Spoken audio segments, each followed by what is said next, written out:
Module 3, Lecture A, Group By and Aggregation.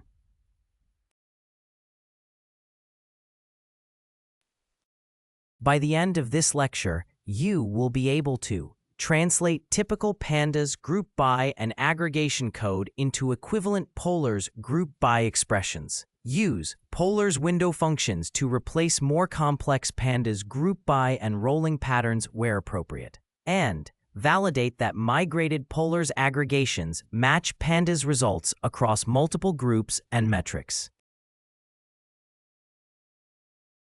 Core group by patterns. Single key group by basics.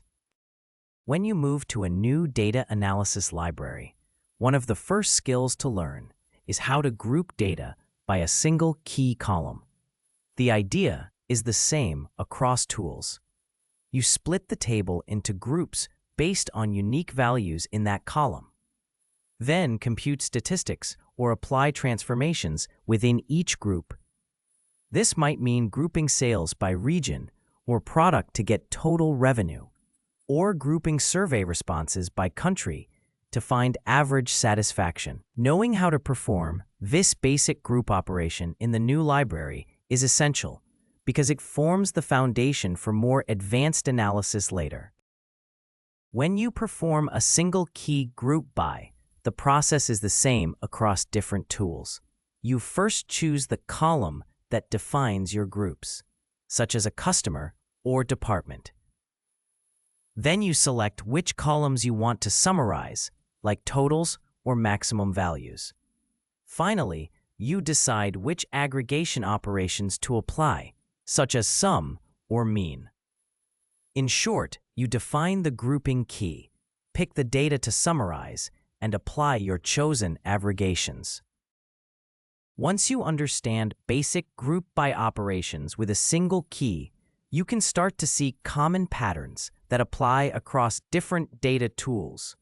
You might group by categories, such as diagnosis, to summarize patient statistics, or by time periods to study changes in metrics like energy use. You can also group by identifiers, such as customer IDs, to combine many events into one summary per entity.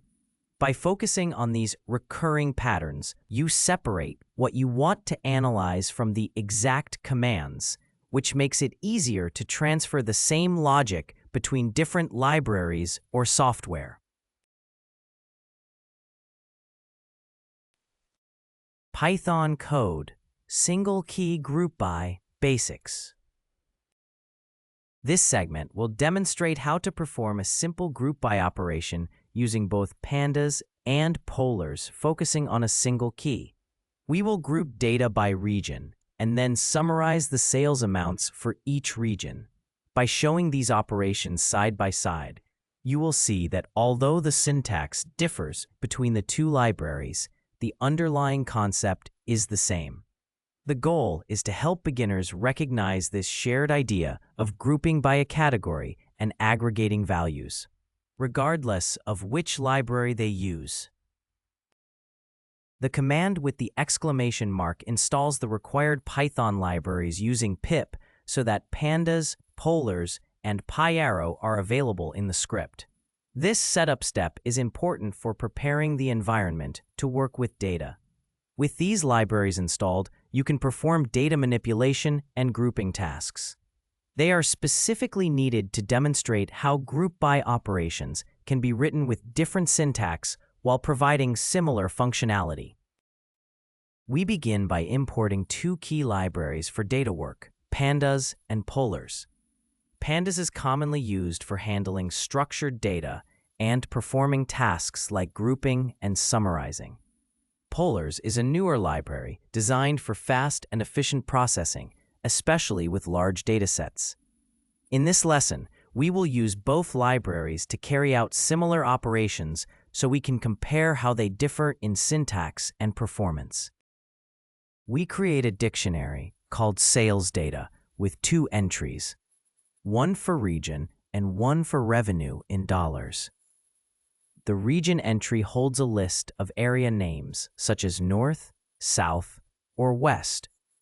and the revenue entry holds a list of dollar amounts. Each position in the region list matches the same position in the revenue list. So every region is paired with its corresponding revenue. This simple structure forms a small dataset that we can later use for grouping and summarizing sales by region.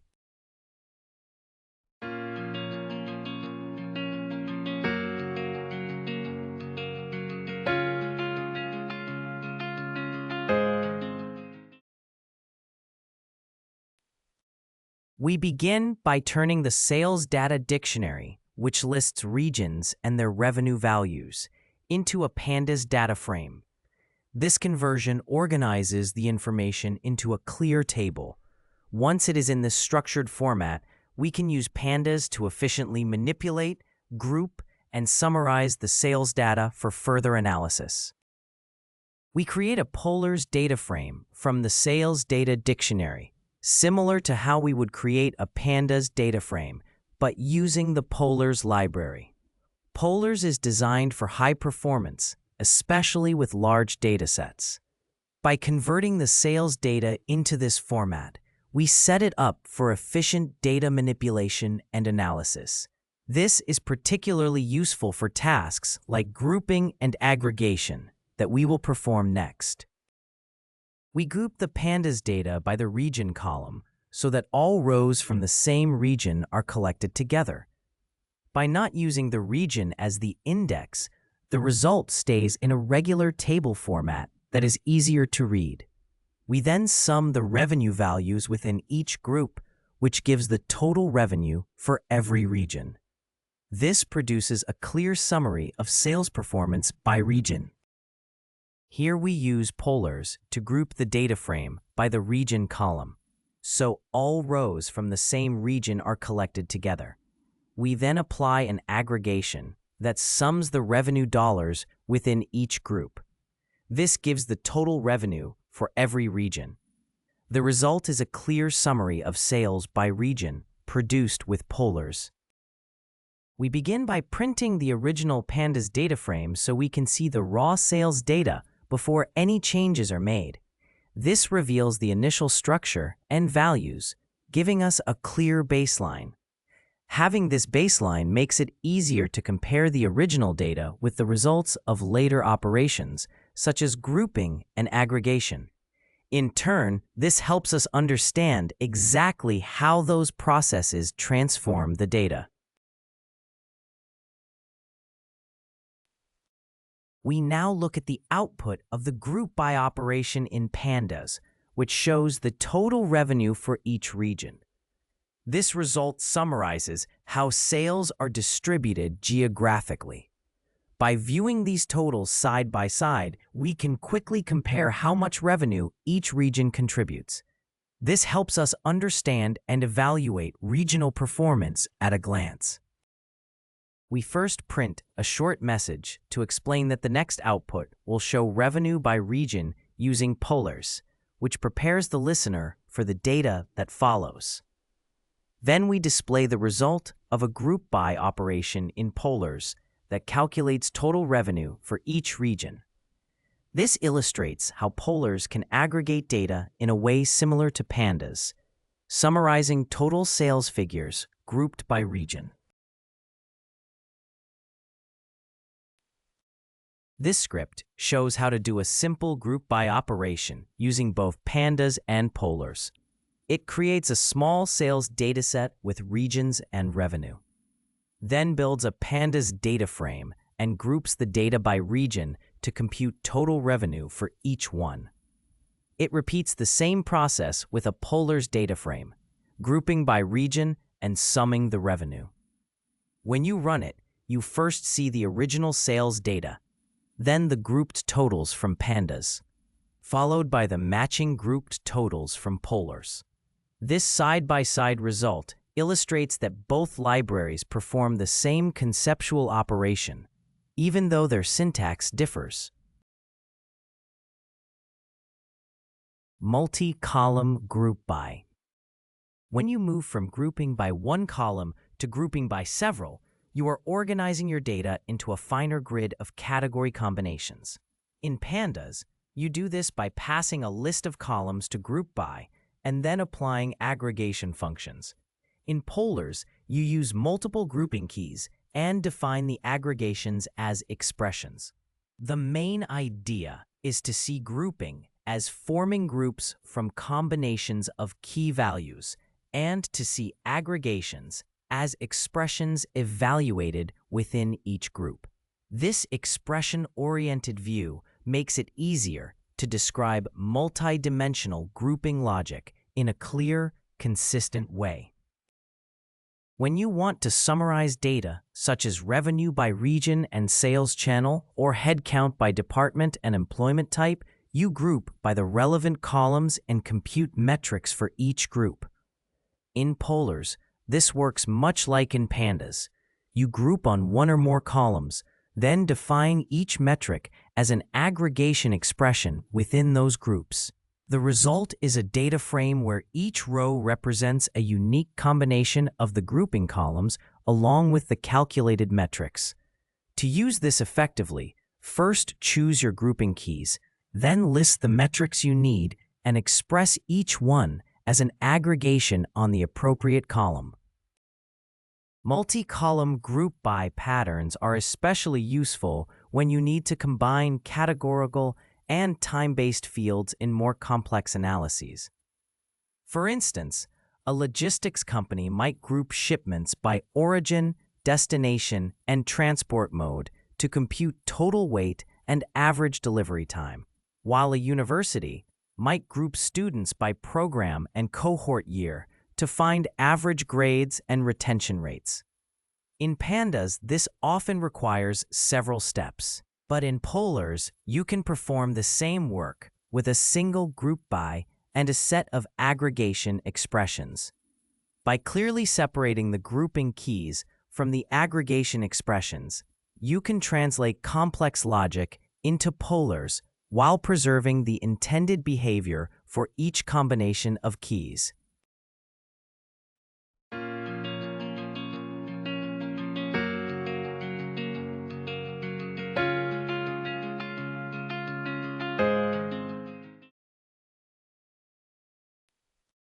Python code, multi-column group by. This segment demonstrates how to perform a multi-column group by operation in both Pandas and Polars. You will see how to group data simultaneously by region and sales channel, rather than by a single column. Using these grouped results, it compares total sales and average sales metrics across the two libraries. The focus is on showing that both tools can handle the same grouped aggregations in a similar way, making it easy to analyze combined dimensions like region and channel side by side. Before running the script, you need to install the Polars and Pandas libraries. This step is essential because the code relies on these tools for data manipulation and analysis. Installing them ensures that all required functions are available and prevents import errors when you execute the script. In short, having these libraries properly installed allows the program to run smoothly. We begin by importing the Pandas and Polars libraries, which are key tools for working with data. Pandas is a widely used library for handling structured datasets, and Polars is a newer option designed for high performance and efficiency in similar tasks. Bringing these libraries into our environment prepares us to use their powerful features for data manipulation and analysis in the code that follows.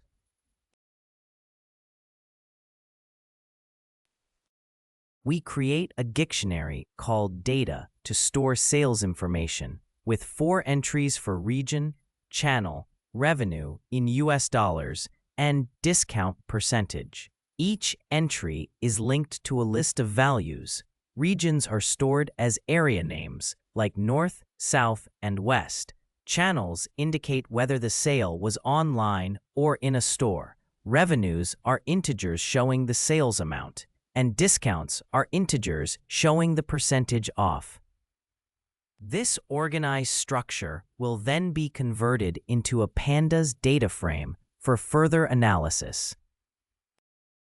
We start by creating a Pandas data frame from a dictionary that holds sales information such as regions, sales channels, revenue in US dollars, and discount percentages.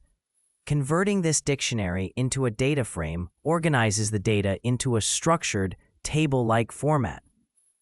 This structure is essential because it allows Pandas to efficiently analyze and manipulate the data. Once in a data frame, we can easily perform operations like grouping, aggregation, and other forms of data analysis.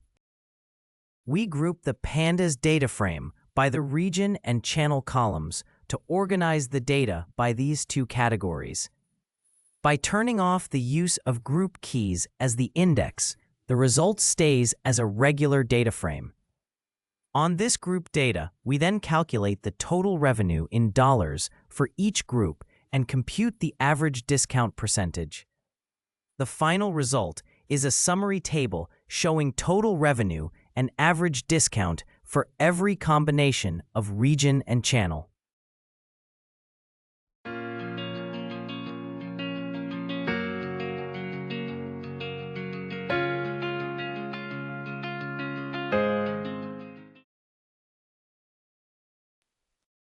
We convert the existing Pandas data frame into a Polars data frame, so we can use Polars for data manipulation and analysis. Polars can be more efficient than Pandas for some operations, especially on large data sets. Once converted, we can perform the same kinds of group by operations we would do in Pandas, but often with better performance. This makes Polars a useful alternative when working with bigger or more demanding data tasks. We group the Polars data frame by the region and channel columns, so that all rows with the same region and channel are collected together.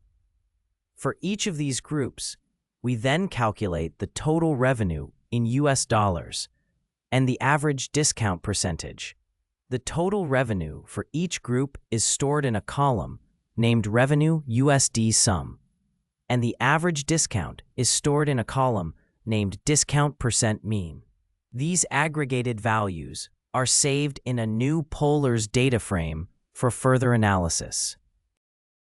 We now look at the printed result of the multi-column group by in Pandas. The output shows aggregated data where sales revenue is summed and discount percentages are averaged. These calculations are grouped by both region and sales channel. This gives a clear summary of the combined metrics for each unique region and channel pair. Now we display the results of the Polars group by operation on multiple columns. We first print a short message to make it clear that the following output comes from the Polars aggregation, which helps distinguish it from any other results. Then we print the data frame produced by the group by so we can see the aggregated values. This allows us to compare the Polars output with the Pandas result and notice any similarities or differences between them. This script shows how to do a multi-column group by operation using both Pandas and Polars. It works with a small sales dataset that includes region, sales channel, revenue, and discount percentage. In Pandas, the data is grouped by region and channel to compute total revenue and average discount for each group, and the same aggregation is then performed with Polars using its own syntax. Running the script produces two grouped outputs, one from each library, allowing you to compare how they handle the same group by task while producing equivalent results. Aggregation basics. Once you understand how to form groups in a data frame, the next step is learning to define and combine aggregations within those groups. Instead of treating aggregation as a separate step, you described clearly what calculation each column should perform inside the group. For example, When grouping sales data by store, you might compute total revenue, average basket size, and number of transactions all in one grouped operation. This expression-based approach produces concise, coherent summary tables that are easier to interpret. Instead of using a dictionary that maps column names to functions, you can define a list of specific aggregation expressions that are evaluated together. This approach encourages you to give each result a clear, meaningful name and structure the output more thoughtfully. For example, when analyzing customer support data by agent, you might compute average resolution time, median satisfaction, and ticket count, each with an explicit label. This makes the summary table easier to read and adjust, which is especially helpful during exploratory analysis or when requirements change. When working with aggregations that involve multiple columns and complex metrics, you should always be explicit about which columns you use and how you label the results. Instead of relying on automatic behavior, clearly define each metric, such as temperature extremes or humidity averages, with its own expression. This explicit style reduces errors, makes your analysis easier to understand, and keeps your data pipelines more maintainable. It also makes it simpler to adapt your work when new questions or metrics arise.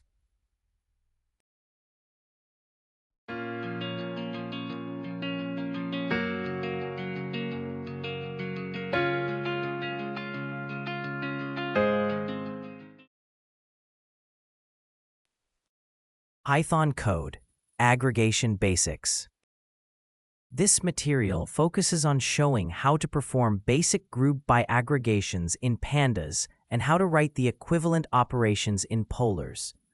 It emphasizes computing multiple metrics for each group while giving the resulting columns clear, descriptive names. The goal is to help beginners understand how explicit aggregation expressions in Polars correspond to the aggregation dictionaries they may already know from Pandas. By comparing these approaches, learners can more easily transition between the two libraries while keeping the logic of their group by operations clear.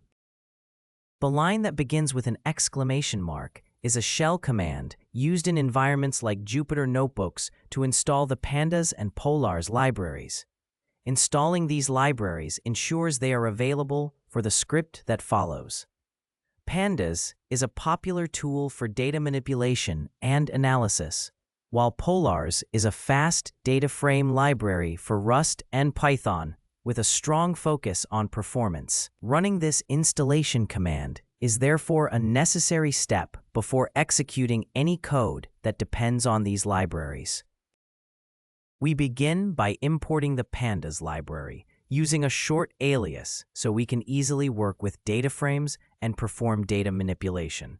We also import the Polars library with its own alias, which is another tool designed for efficient data handling, especially with large datasets.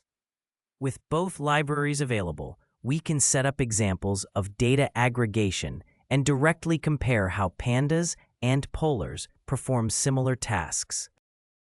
We create a simple sales dataset using a dictionary with 3 entries: store, transactions, and revenue in US dollars. Each entry is linked to a list of values, where the store list repeats each store name twice to represent 2 records per store. The transactions list holds the number of transactions for each record, and the revenue list holds the corresponding revenue amounts. Organizing the data this way makes it easy to convert the dictionary into a data frame for further analysis.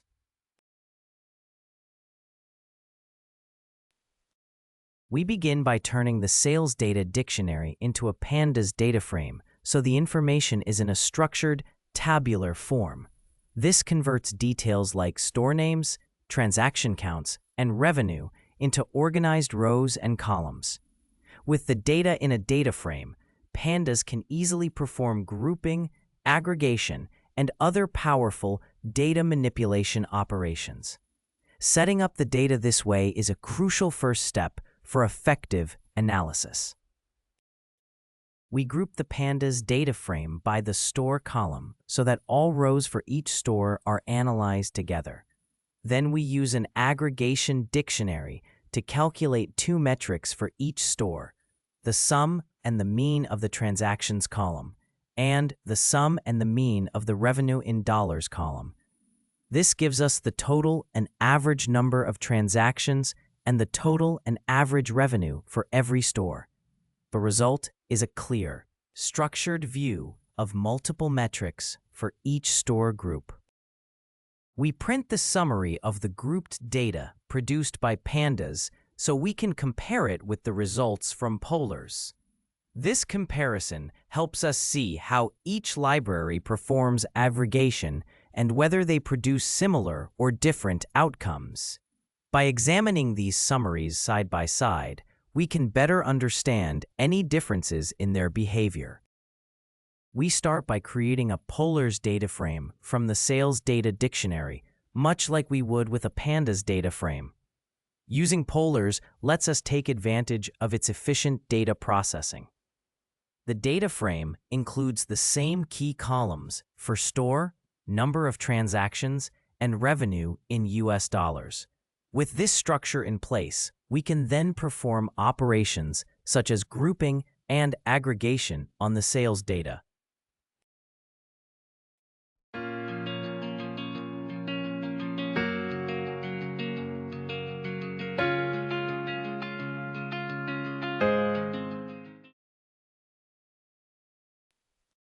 We group the Polars data frame by the store column so that all calculations are done separately for each store. For the transactions data, we compute both the total and the average, giving them clear names like total transactions and average transactions. We do the same for the revenue in US dollars, calculating its total and its average with descriptive labels. Using these explicit aggregation expressions makes the resulting summary table easier to read and interpret. We use Polars to print a summary of the grouped data, showing aggregated metrics for each store with clear, descriptive column names. For every store group, the summary reports total and average transactions along with total and average revenue in US dollars. This makes it easy to compare the results with the summary produced by Pandas and highlights how Polars allows explicit naming of each metric. This script compares how Pandas and Polars handle group by aggregations on a simple dataset of stores, transaction counts, and revenue. With Pandas, the data is grouped by store and the sum and mean of transactions and revenue are calculated, producing output with multi-level column names that reflect each aggregation. The Polars version performs the same calculations, but uses explicit aggregation expressions, which result in clearer, more descriptive column names. By looking at the two outputs, you can see how Polars offers more straightforward and readable aggregation syntax compared with the nested column labels produced by Pandas. Advanced Polars aggregations. Custom aggregation expressions. Polars is especially powerful for advanced calculations because it lets you define custom aggregation expressions that run efficiently. Instead of writing loops or row-by-row functions, you describe what you want using built-in expressions. You can, for example, compute the range of a metric within groups or a conditional average above a threshold. These tasks are expressed by chaining operations like filtering and arithmetic, which allows the query planner to optimize performance. This approach is particularly valuable in areas such as finance or operations analytics, where tracking specific performance metrics over time is essential. In Polars, Combining custom aggregation expressions with window functions lets you efficiently capture patterns that depend on order or context within groups. Instead of adding extra columns or running multiple passes over the data, you can build logic such as running differences or conditional flags directly into the windowed aggregation. For example, you can compute the average purchase amount over a customer's last 5 orders while filtering by value and time frame in a single expression. This approach keeps the full transformation visible in one place and improves both speed and memory use compared with chaining multiple group by and rolling operations in other tools. When designing custom aggregations in Polars, rely on small, vectorized building blocks instead of custom Python functions. You can combine filters, conditional logic, arithmetic, and group or window operations to create tailored metrics. For instance, you might assign weights based on categories and then aggregate them to compute a risk score over time in healthcare, or a penalty for delivery delays in supply chains. This approach keeps your transformations clear, efficient, and easier to adapt as your data changes.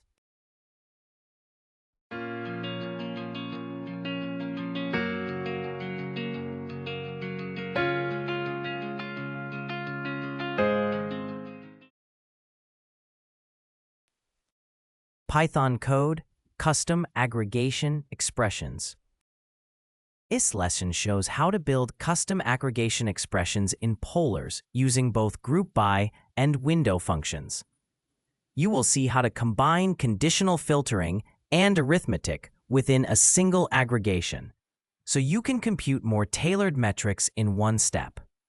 Finally, it compares a simple average with a custom conditional average calculated for each customer group, highlighting how these flexible expressions can produce more specific insights from your data. A line that begins with an exclamation mark is a command used in environments like Jupyter Notebooks to install the Polars and PyArrow libraries. Polars provides efficient tools for working with data frames, and PyArrow supports data exchange between different systems. Running this installation command is an essential setup step so that the later code, which depends on these libraries, can run correctly.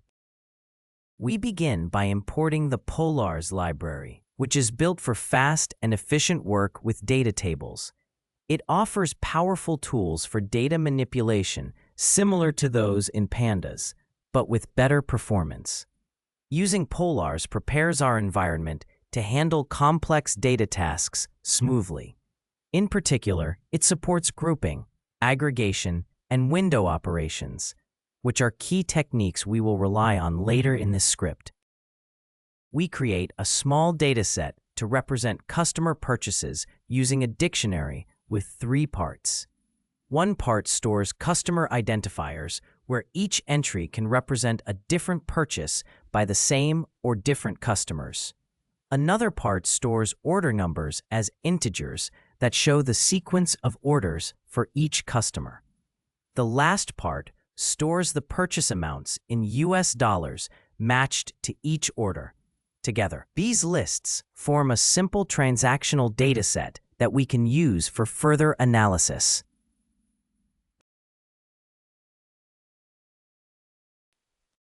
We begin by turning the raw data dictionary into a Polars DataFrame so it becomes a structured dataset that Polars can process efficiently. Using Polars lets us take advantage of its high performance for data manipulation and analysis. Similar to Pandas, but often faster and more memory efficient. This DataFrame then acts as the base for later operations such as grouping, aggregating, and using window functions. We set a threshold of $50 to define high-value purchases. This value will later be used in the code to filter transactions and calculate averages only for purchases above this amount. Using this threshold helps separate regular transactions from higher value ones, making it easier to analyze customer spending patterns more effectively. We group the data by customer ID so we can summarize purchases for each customer. For every customer, we compute the average purchase amount in dollars, then calculate a second average using only purchases above a chosen threshold to capture high-value transactions. We also measure the range of purchase amounts by taking the difference between the maximum and minimum values. Together, these metrics let us compare overall averages with conditional averages and understand how much each customer's purchase amounts vary.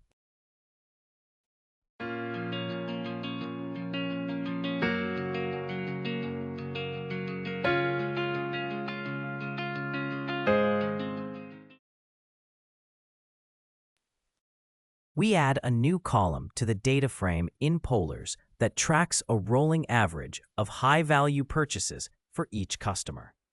To do this, we first use a condition that keeps the purchase amount only if it is above a chosen threshold and sets it to missing otherwise, so only high-value purchases are included. We then compute a rolling mean with a window of 2, which averages the current and previous high-value purchase. This calculation is done separately for each customer using a grouping method, and the resulting column is named Rolling High Average to reflect its purpose. We begin by printing the original data of customer purchases to understand the raw input before any analysis. Then, we show aggregated results for each customer, including their average purchase amount, the average of their high-value purchases, and the range between their smallest and largest purchase. These summary metrics reveal patterns in how each customer spends. Finally, we display a version of the data that includes a windowed custom metric, which is the rolling average of high-value purchases over time for each customer, helping us see trends in their high-value spending behavior.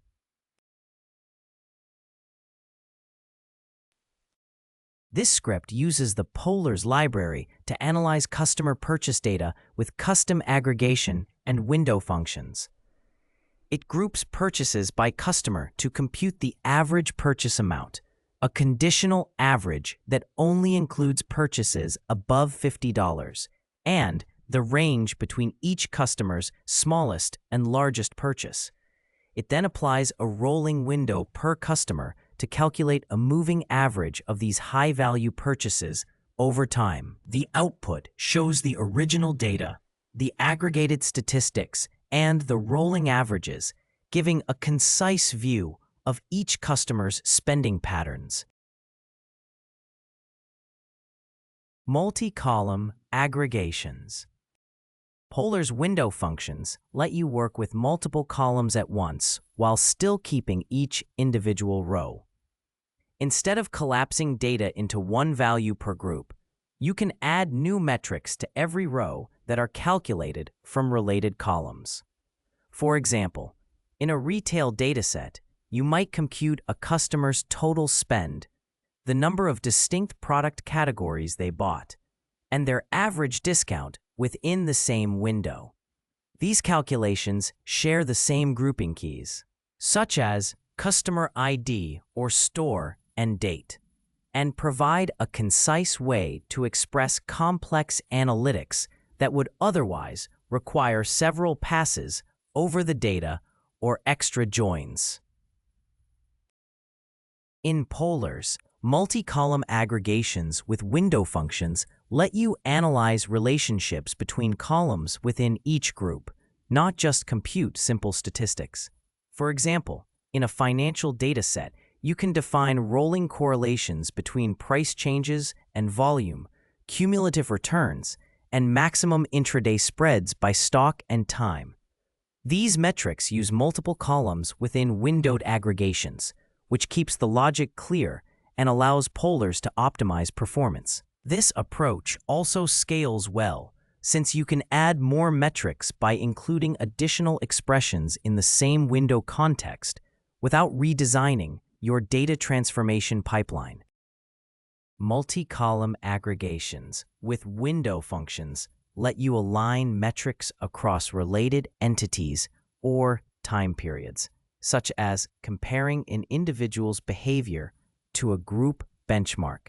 In a learning analytics setting, each row might describe a student's interaction with an online course, and you can compute values like the student's cumulative average score, the cohort's median score for a module, and the proportion of time spent on that module. These metrics usually require grouping at different levels, but window functions express them as layered aggregations within a single data frame.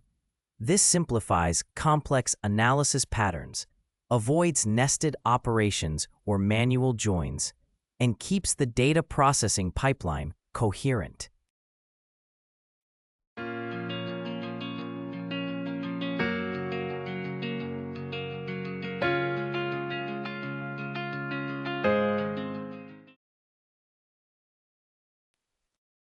Python code, multi-column aggregations.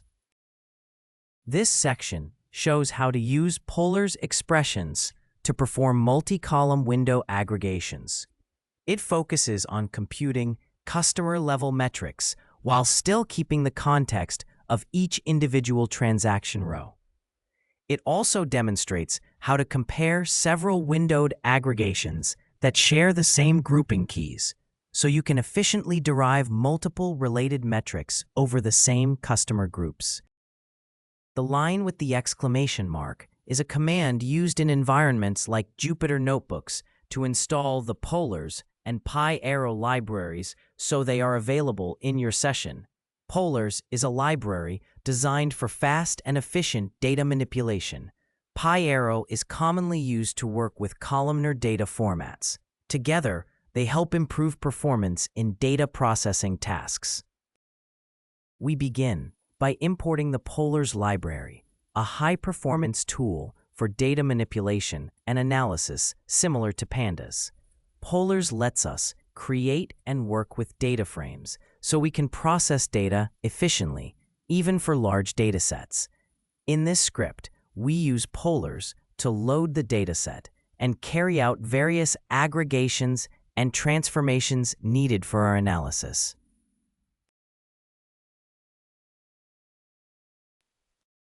We create a small dataset that imitates a retail setting using a dictionary with several numeric and categorical fields. It includes a customer identifier for each unique shopper and a transaction identifier that marks each purchase. For every transaction, we store the amount spent in US dollars and the discount percentage applied. We also record the product category, such as books or electronics, so each purchase is labeled by type. This structure gives us a compact but varied set of retail transactions suitable for further analysis. We begin by turning the data dictionary into a Polars DataFrame, so it becomes easier to manipulate and analyze.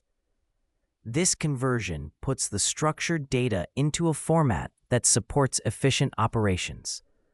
Polars is used because it offers strong performance, especially with large datasets or complex tasks.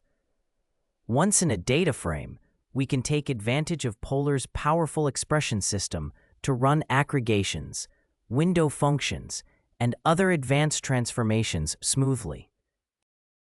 In Polars, a window expression lets you group data by the customer identifier, so you can work within each customer's set of rows. This creates a context where calculations are applied separately to each customer's transactions. Within this context, you can compute metrics such as totals, averages, or other summaries for each individual customer. The key idea is that all operations are performed per customer group rather than across the entire dataset at once.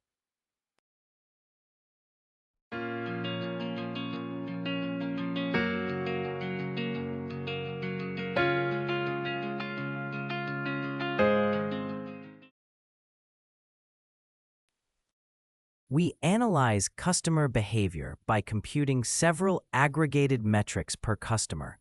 For each customer, we sum the dollar amounts to get total spending, count distinct product categories to measure how varied their purchases are, and calculate the average discount percentage they receive. We also compute the net amount paid in each transaction by adjusting the original amount for the discount. These results are stored as new columns, so we can examine both the original data and these derived metrics together. The code creates a focused view of the data by selecting key columns from the result, combining original transaction details with new metrics. It keeps identifiers like customer and transaction IDs along with the original amount in US dollars, discount percentage, and category. This selected view is printed so you can easily compare the original transaction data with the computed metrics side by side. This script shows how to use the Polars library to perform window aggregations across multiple columns on a retail-style dataset. It builds a table of transactions with customer IDs, transaction IDs, amounts, discounts, and product categories, then focuses on computing customer-level metrics for each transaction. By grouping by customer ID, it calculates total spending per customer, the number of distinct categories they purchased, and their average discount. It also derives the net amount spent after discounts. The final result is a data table that combines each original transaction with these customer metrics to give a clearer picture of customer behavior over time.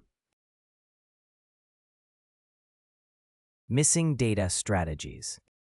When using window functions for complex aggregations, it is important to handle missing data carefully because it can strongly affect your results. In datasets like financial time series or sensor readings, gaps are common, so you must decide whether to treat missing values as zeros, such as for cumulative revenue, or to ignore them, such as for temperature averages. These choices change the shape of your calculations and trends. Therefore, you should always understand and explicitly define how your window aggregations deal with nulls, especially when moving from opaque methods to clearer window-based expressions. Window functions let you manage missing data separately from your aggregation, all within one efficient expression. You can first clean or adjust the data in each window to handle gaps, then apply the desired summary. For instance, in customer churn analysis, you might fill missing days with zeros before computing a rolling total of active users, while in manufacturing defect analysis, you might instead discard windows with too many gaps. This gives you precise control over how windows are constructed, so the analysis matches your specific goals. When working with multiple related columns or meaningful missing values, you need more advanced handling strategies. In some domains, like healthcare, a missing value can indicate that a test was not needed, while in others, it might signal a failure or gap in data collection. Window functions can help by carrying forward the last valid value and tracking how long it has been since the last observation, which supports more reliable rolling statistics.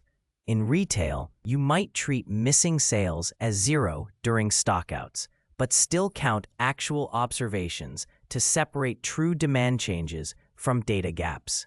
Embedding these rules into your window calculations helps keep your metrics both clear and accurate.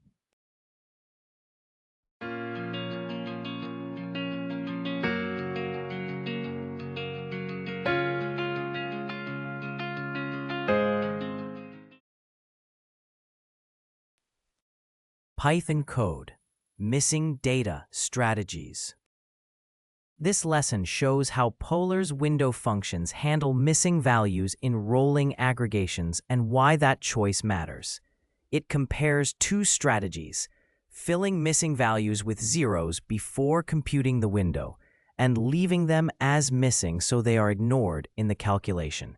By contrasting these approaches, you can see how each one changes the resulting rolling average temperatures and leads to different interpretations of the data. A line that begins with an exclamation mark is used as a command to install required Python libraries. In this case, it installs Polars, PyArrow, and Matplotlib using a package manager. These libraries are needed for data handling and creating visualizations in the script. Running this command makes sure all necessary tools are available so the code can execute properly, even if they were not previously installed. We start by importing the Polars library, which is used for fast and efficient data manipulation, similar in purpose to Pandas, but optimized for performance. We also import the plotting tools from Matplotlib so we can create visualizations of our data. These imports provide the core tools the script will use to handle data and generate plots. We begin by creating a simple Polars DataFrame with two columns, one for days numbered from 1 to 7 and one for temperatures in Fahrenheit. Some of the temperature values are missing and are represented as none. This small dataset is designed so we can focus on how different ways of handling missing data influence calculations. In particular, it lets us see how choices about missing values affect results like rolling averages. We use a rolling window of size 3, meaning each rolling average is based on 3 consecutive days of data. This window size controls how much past information is included in each calculation. A larger window makes the averages smoother but less responsive to quick changes, while a smaller window makes them more responsive but less smooth. Choosing the window size is therefore important because it directly affects the behavior of the rolling averages. We analyze the temperature data by first replacing any missing values with zeros, then computing a 3-day rolling average on this adjusted data. This rolling mean uses each 3-day window, now including zeros where data was missing, to calculate the average. We store the result in a new column named to indicate that missing values were filled with zeros. This method lets us see how treating missing temperatures as zero changes the rolling average compared with using only the available data. We compute a rolling average of the temperature data while ignoring any missing values. This means we slide a window of a chosen size over the temperature column and calculate the mean only from the available values in each window. The resulting series is labeled as the average ignoring nulls to distinguish it from other methods. This approach prevents missing data from distorting the results and gives a more accurate summary of the temperatures in each window. We combine the original temperature data with a data frame of rolling averages where missing values have been filled with zeros, matching the rows by day. Then we join this result with another data frame of rolling averages that ignore missing values, again using the day as the key. This produces a single comprehensive data frame that places both types of rolling averages alongside the original data. With this combined view, we can directly compare how filling in missing values versus ignoring them affects the rolling averages. The code displays a data frame called comparison that shows the results of two strategies for handling missing values in rolling averages.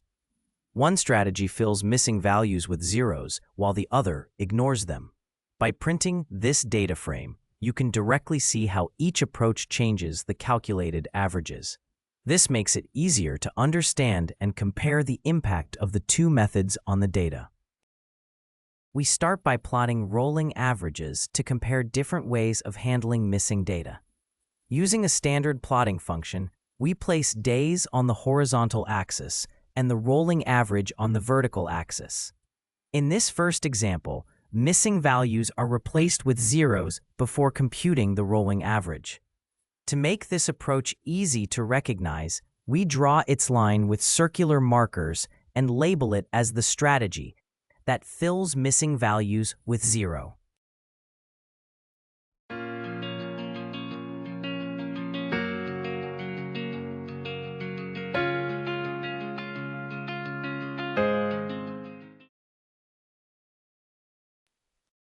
We now add a second line to the temperature plot to show rolling averages that ignore missing values. The horizontal axis still represents the day index, and the vertical axis shows the corresponding rolling average temperatures. Each point on this new line is marked with an X to distinguish it from other lines. In the legend, we label this line as ignore missing to clearly indicate that missing data was excluded when computing these averages. We create a plot to compare different strategies for handling missing temperature data over time. The horizontal axis is labeled as the day index to show the sequence of days, and the vertical axis is labeled as temperature in Fahrenheit to indicate the measurement units. A legend is added so we can tell which line corresponds to each missing data strategy. We then adjust the layout so all labels and the legend fit clearly, and finally display the plot to visually compare how each strategy affects the rolling average temperatures. This script uses polars to show how different ways of handling missing data change rolling average calculations. It builds a simple temperature dataset with some gaps, then computes 3-day rolling averages in 2 ways. First, by filling missing values with zeros, and second, by ignoring the missing values. The 2 sets of results are combined so you can compare them directly. A printed table and a plot both reveal how filling gaps with zeros can distort the apparent temperature trend compared with simply skipping the missing data. Validating window aggregations. Group-based window setup. To validate window aggregations in a new environment, first make sure the data setup conceptually matches the old one. Clearly define which columns form each group, how the rows are ordered within those groups, and what range each window covers. Use the same grouping keys, ordering columns, and sequence of filters or pre-processing steps in both implementations. Differences in group boundaries or row order can cause results to diverge. And these mismatches may be mistaken for problems with the new tool rather than setup inconsistencies. When working with group-based windows, you must pay special attention to how calculations behave at the boundaries of each group. Real data often has irregular groups, such as customers with different numbers of transactions or machines that report inconsistently. Metrics like cumulative sums or moving averages can behave differently at the start of each group, depending on how you handle missing values and when you reset the window. To ensure accurate results when migrating or comparing systems, create tests with varied group lengths and gaps, and confirm that the outputs at group edges are consistent and match your expectations. When building group-based window calculations, make sure the data is correctly grouped and ordered for both correctness and performance. For large datasets, such as sensor readings or financial trades, group by the relevant entity, like a device or user, and sort by timestamp. Use a stable sort, and when timestamps are the same, apply a clear secondary column, such as an event identifier to break ties.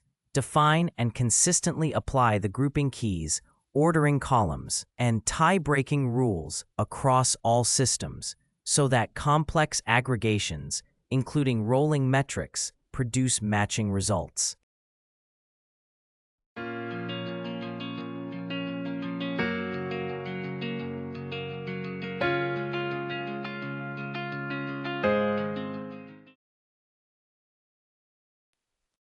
Python code, group-based window setup.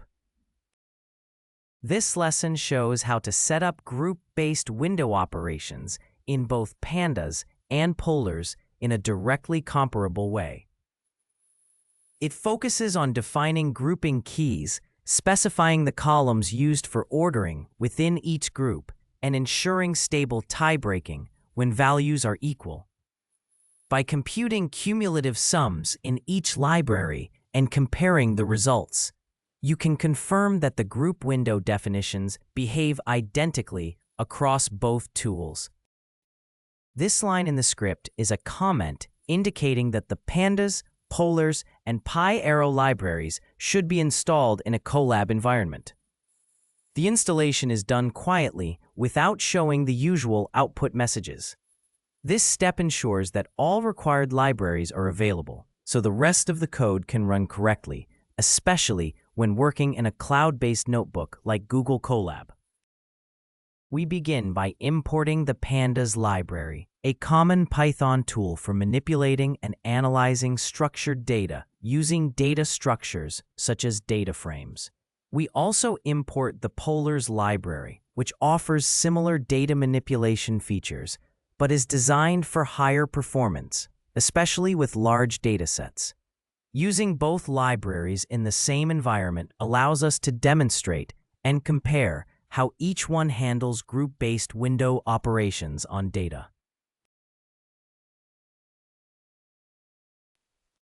We create a small sales dataset as a dictionary with 4 parts: store identifiers, dates, event identifiers, and sales amounts in dollars.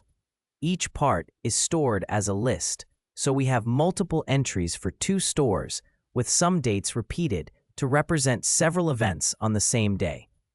Each event has a unique identifier to distinguish it within a store and date. The sales amounts let us track how much money each store made for each event, preparing the data for later analysis, such as grouping and cumulative calculations. We begin by creating a Pandas data frame from the sales data, which includes store ID, date, event ID, and sales dollars. We then sort the data frame by store ID, date, and event ID, so the rows are arranged in a consistent, meaningful order. This sorting step is important because it prepares the data for later operations, such as grouping and computing cumulative sums. By keeping each group in a stable order, we ensure that these calculations and any comparisons we make are accurate. This part of the code uses Pandas to calculate cumulative sales for each store. The data is first grouped by store, and within each group, we look at the sales dollars column.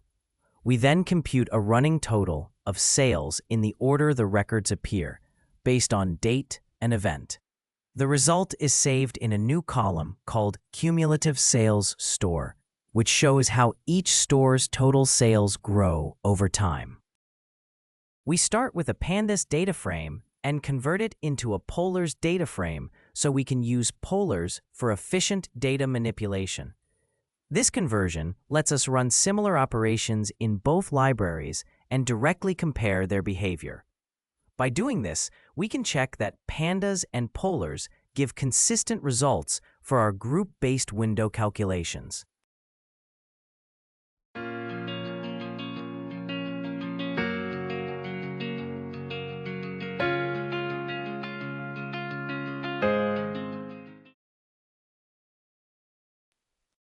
We define a Polars expression to compute the cumulative sum of sales dollars within a group-based window.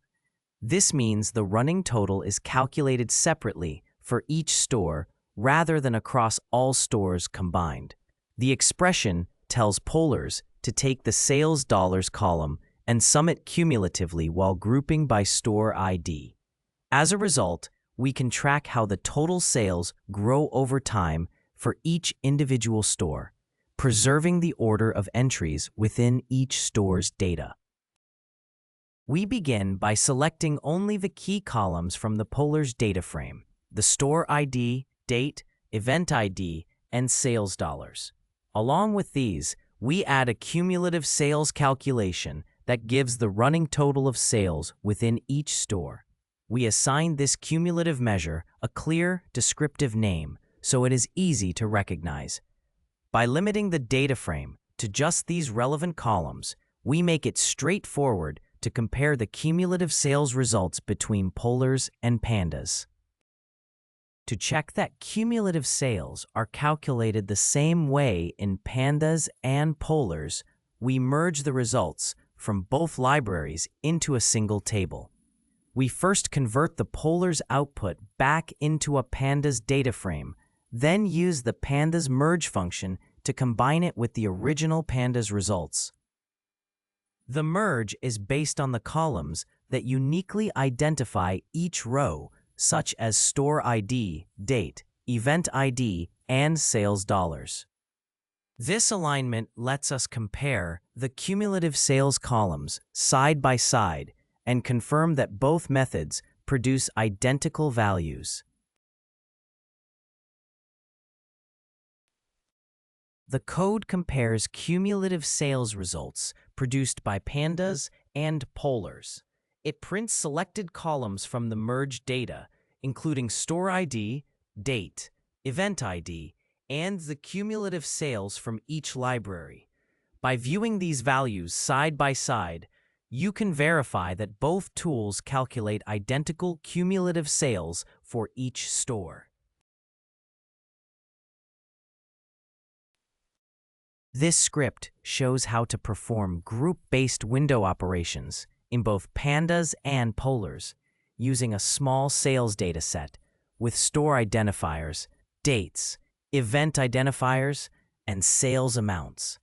It computes cumulative sales within each store in Pandas, ordered by date and event, and then reproduces the same cumulative calculation in Polars using an equivalent group-based window function. The results from the two libraries are then merged and compared side by side. This demonstrates that Pandas and Polars can produce matching results for group-based cumulative operations, confirming their consistency for this type of task. Cumulative metrics validation. When validating cumulative metrics in a new environment, treat each running total or average as a time-based story that must match step by step in both systems. Do not only compare the final cumulative value. Instead, check that the sequence of values across ordered rows aligns throughout. For example, if you track cumulative revenue per customer over a year, confirm that the values match at each period, not just at year-end. Even small differences in row order or grouping can cause the cumulative curve to diverge early, even if the final totals look similar. This sequence-based validation is especially important when using window functions that depend on row ordering and group partitioning. To validate cumulative sequences, design focused tests that check both the data and the window logic. For example, with transaction data from multiple stores, compute cumulative sales per store by date on a small sample so you can manually confirm the totals. Then compare cumulative values row by row between systems, paying special attention to first transactions, days with no sales, and multiple transactions at the same time. By covering a variety of grouping patterns, you can detect issues with ordering, missing values, and grouping assumptions, and ensure both systems behave consistently. When working with derived metrics like cumulative conversion rates or rolling retention, it is critical to validate the underlying cumulative data. In a marketing funnel, for example, signups and impressions are often tracked cumulatively to compute conversion rates. So any mismatch in these counts can distort results and lead to poor business decisions. You should compare both the cumulative components and the final values across different campaigns and conditions to catch inconsistencies. Because real-world data can contain anomalies, confirming that cumulative paths and metrics align across systems helps ensure that your logic and calculations are sound.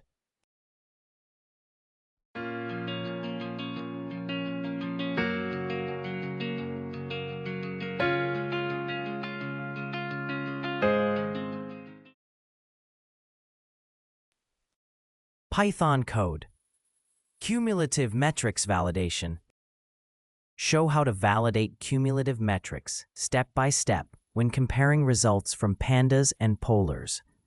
Focus on confirming that cumulative sales over time match exactly for each store when the date ordering is the same. Also, demonstrate how discrepancies appear when the sort order or grouping rules differ, so it is clear that mismatches usually come from inconsistent ordering or group definitions rather than from the tools themselves. A shell command starting with an exclamation mark is used to install the Python libraries Pandas, Polars, Matplotlib, and Seaborn. These tools provide core functions for data manipulation, analysis, and visualization. This command is usually run in a Jupyter notebook or similar environment to make sure all required libraries are installed before the script runs. We begin by importing 3 key Python libraries for data work. Pandas is used for manipulating and analyzing tabular data, while Polars offers similar features but is optimized for high performance with large datasets. We also import NumPy, which supports large, multidimensional arrays and provides many mathematical functions to operate on them. Together, these libraries give us the core tools needed to handle and process data efficiently in the code that follows. We begin with a simple dictionary that stores basic transaction data for 2 example stores. It includes store identifiers labeled A and B, transaction dates given as strings for 3 consecutive days, and the corresponding sales amounts in dollars for each transaction. Each key in the dictionary is linked to a list of values, so we can align each store, date, and sales figure. This small dataset serves as a straightforward example for demonstrating how to calculate cumulative sales over time. We start by building a Pandas data frame from the transaction data dictionary to create a structured dataset for analysis. Then, we convert the date column into a proper date and time format, so the values are treated as actual dates. Finally, we sort the data by store identifier and by date, which organizes the records in a meaningful order and prepares the data frame for correctly computing cumulative metrics in later steps. To calculate cumulative sales for each store using Pandas, we first group the data by store ID so that each store's records are handled separately. Within each store's group, we then compute the running total of sales dollars over time. This running total is saved in a new column that represents the cumulative sales for each store ordered by date. We begin by creating a Polars DataFrame from the transaction data, much like we would in Pandas, but using Polars tools. Then, we convert the date column from text into an actual date type so we can run proper date-based operations later. After that, we sort the data by store identifier and by date. This ordering is important because it ensures that any cumulative calculations we perform will follow the correct sequence of transactions for each store. Here we use a Polars data frame to compute cumulative sales by store. We add a new column by taking the sales dollars column and applying a cumulative sum within each store ID group. This produces a running total of sales for each store over time. The new column is named Cumulative Sales in Polars and serves the same purpose as the cumulative sales calculation we created earlier with Pandas.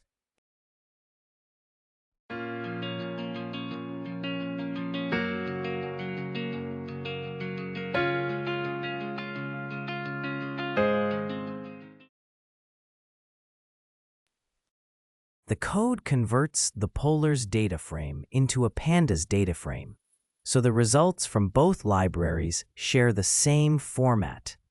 This alignment is important for directly comparing cumulative metrics. Once in Pandas form, the data can be merged and validated smoothly using Pandas tools. Overall, this conversion step ensures consistent and reliable comparison between the two data sources. To validate the cumulative sales data, we merge two data frames and compare their results.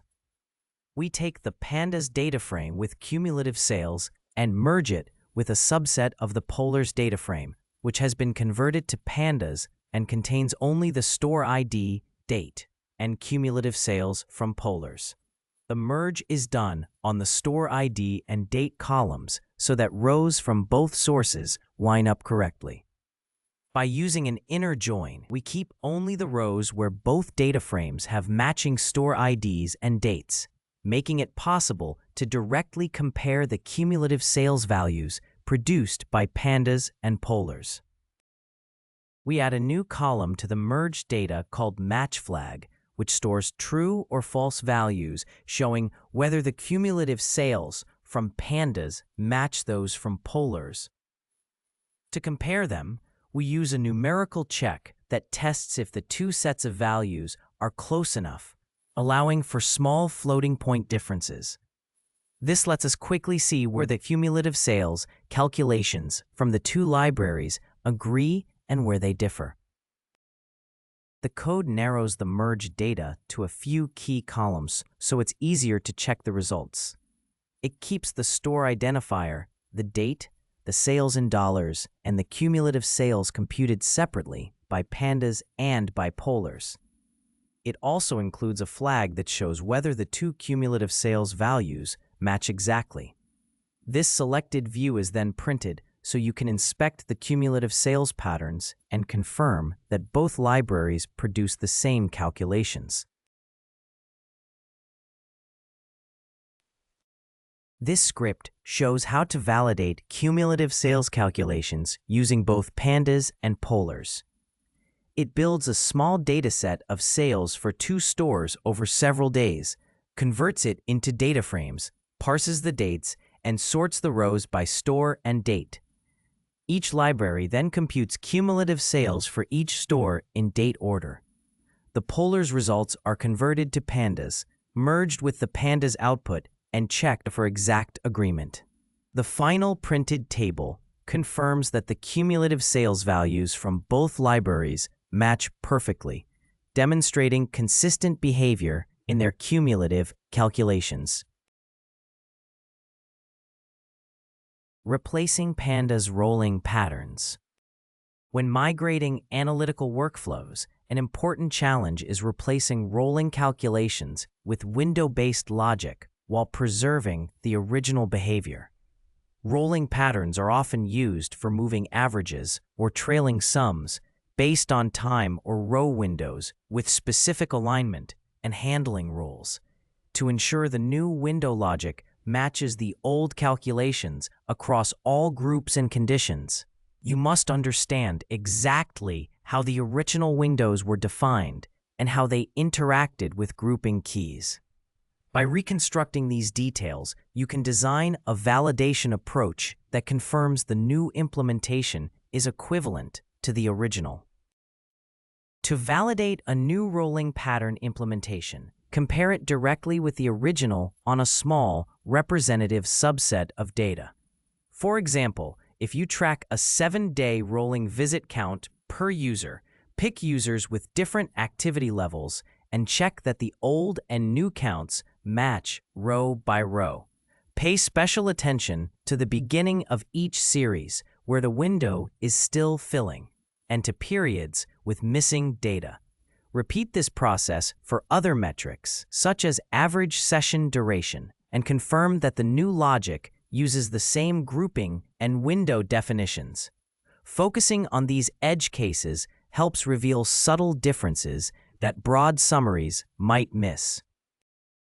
After validating your approach on small samples, apply it to the full dataset and handle more complex rolling patterns that combine different metrics or conditions.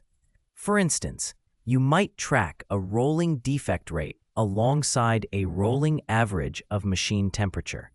Make sure these rolling metrics reset correctly when production changes, line up properly with timestamps, and satisfy all data requirements. Then compare summary statistics, such as group means and quantiles, between the original and new implementations, and investigate any differences. This careful process helps confirm that your new rolling logic behaves the same as the original across all groups and metrics. In this lecture, you learn to translate typical Pandas group by and aggregation code into equivalent Polars group by expressions. Use Polars window functions to replace more complex Pandas group by and rolling patterns where appropriate. And validate that migrated Polars aggregations match Pandas results across multiple groups and metrics. Congratulations on completing this course. Thank you for your attention. See you all in the next lecture.